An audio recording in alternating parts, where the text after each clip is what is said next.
You remember the last time, you might not even know it was the last time, but sometime in the past few months, it just stopped happening. No decision, no conversation with anyone. Just a gradual silence that you quietly told yourself was fine. Natural, expected at your age. But your prostate has been keeping a different kind of record. And today, the science is going to tell you what that record looks like and what you can still do about it. This is a question urologists hear more often than you might think. Not in the exam room, in the hallway, after the appointment, quietly. And the science behind the answer is more surprising than most men expect.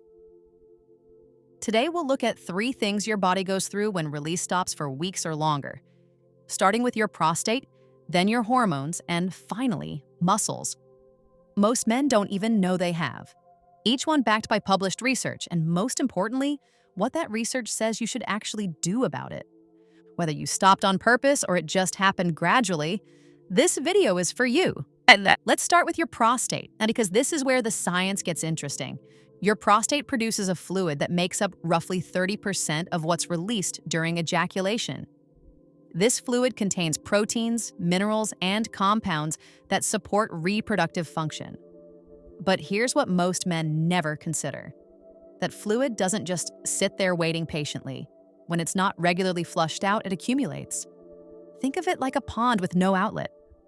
A flowing stream stays clear, the water moves, debris washes away, oxygen circulates. But a pond with no drainage? It grows stagnant. Sediment builds up. The environment changes. Your prostate works on a similar principle. Researchers call this the prostate stagnation hypothesis. The idea that when prostatic fluid isn't regularly cleared, potentially harmful substances can accumulate and create an inflammatory environment. And this isn't just theory. A landmark study from Harvard's School of Public Health, published in European Urology in 2016, followed 31,925 men over 18 years. They found that men who reported higher ejaculation frequency, around 21 times per month, had approximately a 20% lower risk of being diagnosed with prostate cancer compared to men reporting only 4 to 7 times per month. Now, that doesn't mean release is a cure. It means your prostate was designed to function as a system, with regular input and output. When the output stops completely, the system changes. The second thing that happens is hormonal. Many men believe that abstaining from release will increase their testosterone. It's one of the most persistent beliefs online. And there's a grain of truth buried inside a mountain of misunderstanding. Here's what the research actually shows. In the short term, around day 7 of abstinence, there may be a brief, temporary fluctuation in testosterone levels. But after that initial period, levels don't continue to rise. They settle. And with prolonged abstinence, weeks, months, what some researchers observe instead is a shift in the overall hormonal environment. Cortisol, your stress hormone, can gradually increase. Mood can shift. Sleep patterns can change. Think of it like an engine left sitting in the garage. You might assume that not running it preserves it, but engines are designed to run. Leave one idle too long and the oil thickens, seals dry out, and the system doesn't get stronger and it gets sluggish. Your hormonal system works on feedback loops. Regular release is one of the inputs that helps keep those loops calibrated. Remove it entirely and the system doesn't just pause, it adjusts. Sometimes in ways you don't notice for weeks. But the third mechanism, this is the one that surprises most men, because it involves muscles you use every single night without realizing it. During ejaculation, something happens that most men never think about. Your pelvic floor muscles contract. Not once, rhythmically. Multiple contractions in sequence. These are the same muscles that control your bladder, the same muscles that determine the strength of your urinary stream, the same muscles that help you make it through the night without getting up 3 times. When release stops entirely, those muscles lose one of their primary exercise cycles. And just like any muscle in your body, a muscle you never use doesn't rest. It weakens. Here's what most men don't realize. Regular release doesn't weaken your bladder control, and research suggests it may actually support it. A 1999 study published in the International Journal of Urology found that men with chronic pelvic discomfort who resumed regular release, at least twice per week, saw significant improvement in their symptoms. Nearly 9 out of 10 compliant participants reported meaningful relief. That's the opposite of what most men assume. They think stopping protects them, but for the pelvic floor, stopping may be what's quietly working against them. It's like assuming that not walking will protect your knees. In reality, your joints need movement to stay lubricated and functional. Your pelvic floor needs the same. So your prostate accumulates fluid, your hormones shift, your pelvic floor weakens. All of this silently when release stops for more than a few weeks. The question isn't whether this matters, it's what you do about it. Before we get to the practical protocol, I'm curious. How long has it been since you thought about this as health maintenance rather than just a habit? Drop a comment below. Even just never thought of it that way. You'd be surprised how many men feel the same. And if this is already giving you a new perspective, consider giving it a hype. You get 3 free per week, and it helps this reach more men who are carrying the same question in silence. Now, let's talk about what to actually do. I call this the maintenance protocol. Not because it's clinical, but because that's exactly what it is. Your body has a maintenance schedule. Here's how to work with it. Step 1.